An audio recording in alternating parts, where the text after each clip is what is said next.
Hi guys, para dun sa mga shoes lovers like me, flex ko lang sana kung paano mag-check ng mga original shoes na binibili nyo. Usually, normally yung made in China and Vietnam, they have this 36% manufactured ng shoes, and then yung sa 22% na Thailand and Indonesia is like 6% yata yun. So ngayon mag-check tayo ng isang shoes ko. Like this one is I think made in Indonesia, and this one is made in Thailand. So oh no, this one is made in Vietnam, I'm sorry. And this one, may running shoes, so made in, I think made in Indonesia. Yes, made in Indonesia. So, yun nga guys, kung paano mo i-check, normally yung mga original, dito nakikita sa tang. So, ito yung Jordan. So, this one made in China. Actually, this one is Under Armour. Mag-check tayo guys kung paano nyo siya makikita, kung talaga bang lalabas siya dun sa Google, kung original ba siya or hindi. So halimbawa itong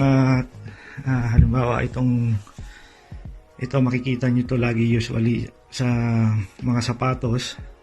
So pag meron siyang number dito guys, yung number niya, or kung mas maganda meron kayong scanner, mas madali niyong may check. Kung wala naman, i-type nyo lang yung number, and then pagka original siya,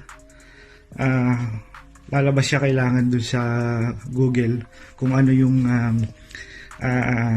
brand ng shoes mo na tinype doon. So ito, halimbawa ito, ita-type ko siya sa Google. So ang number niya is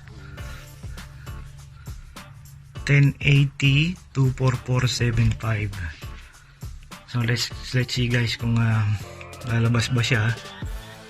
0088315. Lumabas na siya. So ito yung brand niya. So made in Vietnam siya. So ang pangalan niya is Men's Nike Air Max Infuriate low size. So 9, size 9 siya, pero sa akin kasi US size 10. That means original siya from Nike. So yun lang guys. So mag-check pa tayo ng iba guys. Jordan. So this one actually made in China. So 629877. Makikita nyo ba guys? Ayan, 629877009. So ito yung brand ng sapatos ko. So black red.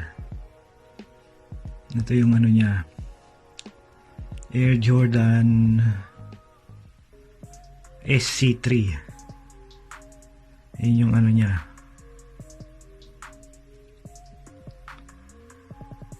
So ayan guys, ganyan lang yung pag-check nung kung naka-registered ba talaga siya sa Nike or sa Jordan or any brand ng shoes. So make sure guys na lagi nyong chine-check yung tag niya.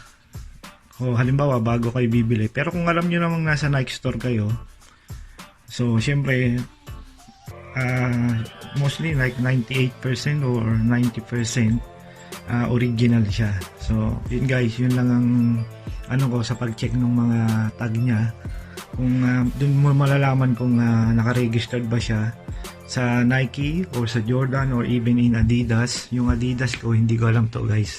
So ito yung Adidas is one of my favorite as well, kasi yung design niya ang ganda.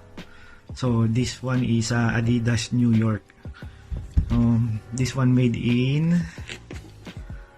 China as well. So guys, hindi ko pa siya na-check actually. So gusto ko rin siyang i-check kung tama ba yung niya.